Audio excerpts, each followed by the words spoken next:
はい、皆さん、今日はね、XRP を応援している皆さんにとって、めちゃくちゃワクワクするニュースご紹介したいと思います。なんと SEC がリップルと訴訟終了を正式に確認した後、その発表を受けて、ある専門家が XRP の ETF はイーサリアムの ETF を上回ると大胆に予想しました。これはどういうことなんでしょうか。この動画ではその理由をできるだけ分かりやすく、そして今後の XRP の価格はどうなっていくのか一緒に考えていきたいと思います。最後まで見ていってください。まず最初に今回のニュースのポイントとして SEC が訴訟終了を確認したという点についてお話します。これは長らく XRP の価格を抑えてきた規制上の不確実性という最大の壁がついに取り払われたということを意味します。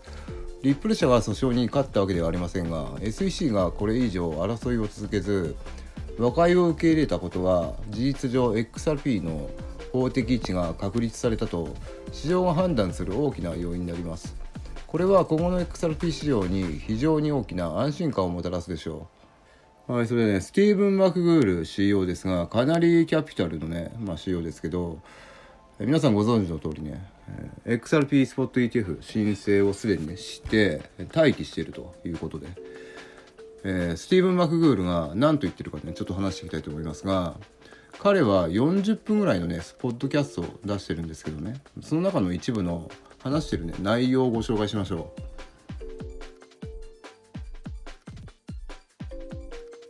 なぜカナリーキャピタルのスティーブン・マクグールは XRP の ETF がイーサリアムの ETF を上回ると予想しているのか。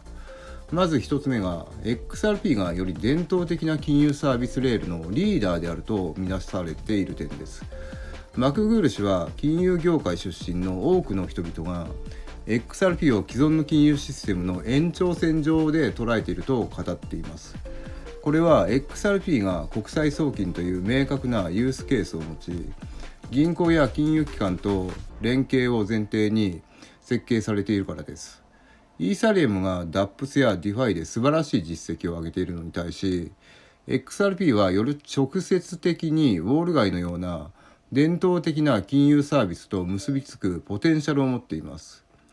そして2つ目になりますが、彼の中央集権化に関するユニークな視点になります。マクグールは一部は完全に分散化されるべきだとしつつも、銀行口座の例を挙げて中央集権化されているのには理由があると説明しています。パスワードを忘れても銀行に連絡すれば復旧できるという利便性が中央集権のメリットであると、彼は XRP がその金融システムの枠組みをサポートするものを構築したと評価しているのです。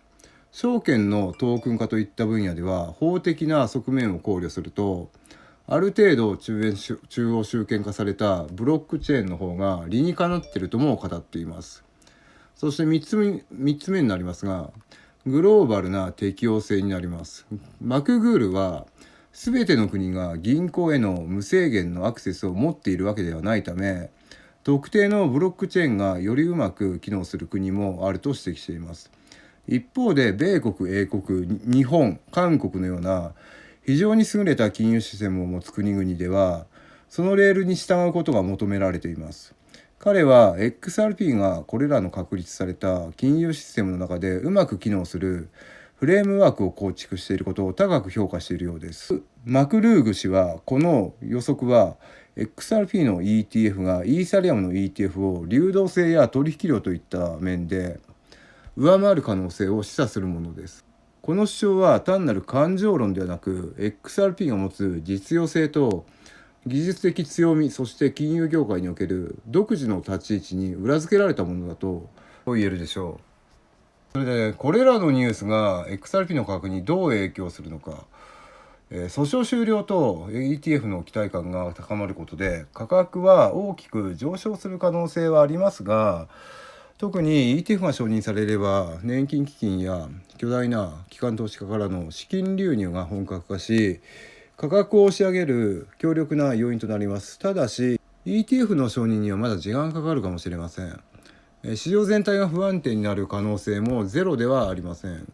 大切なのはこのニュースをきっかけに XRP の長期的なポテンシャルに改めて注目するべきことだと思います。はい、それではリップルのねドル建て見てきますけど、 3.17 ドルということで、昨日言ってたね、3.17 間違えた、ごめん、価格 3.134 ドルということで、 3.174 ドルのねこの白い水平線割り込んできてますね今ね、割り込んできてるってことはね、やっぱり皆さんね、こう来てこう来てね、こう下がってくる可能性強くなってきてるね。はいっていうことを思いますけどね、ここまでまた落ちてくる可能性が出てきてるという感じで、見てます。だから今日経済指標なんかありましたね確かね。だからさ、そういうのでなんかパコーンってね上がってくるようだったらね、乗り越えられるかもしれないけど、それがないんだったらそれで下がるかもしれないしね、どっちか分かんないけど、ニュースによれば、俺が決めてみた記事だとね、今週いろいろ重要な指標発表あるし、トランプ大統領がロシアのなんか会談するみたいですね、なんかプーチン大統領とっていうのもあるみたいだから、何曜日だったっけな、忘れちゃったけど、週末の方だったような気がした。はい、だから重要なねイベント多いということで、そういうのでね、どっちに振られるか分かんないからさ、どうでしょうね、自分は見届けようかなと思ってますね。はい、ということで、場所としてはねこのラインね、やっぱまた落ちてくるんじゃないのって言ってきてる話が、強くなってきてるってね見てますね自分は。だから下げの時間っていうことです皆さんね。はい、だからこれがね下げの調整がまだ続いてるってことですよ、要するにこれはただの短期的な下げの戻り、っていうね目線でいいと思います。はい、ということで経済指標とかね、なんかそういう政治的なね発言で何かねパーンって上がらないんだったら、このままね下にねじわりじわりと落ちてくるんじゃないのっていう目線で今のところ見てます今日はね。はい、それでは皆さん今日の動画は以上になります。今日はね XRP の次のステージを予感させてくれるような、カナリーキャピタルの CEO のスティーブン・マクグールの、話でしたけど、興味深いものでした。古代広告のない素晴らしい話でしたね。はい、ということで初めての方はチャンネル登録してもらって、次の動画でまた会いましょう。皆さんいつもありがとう。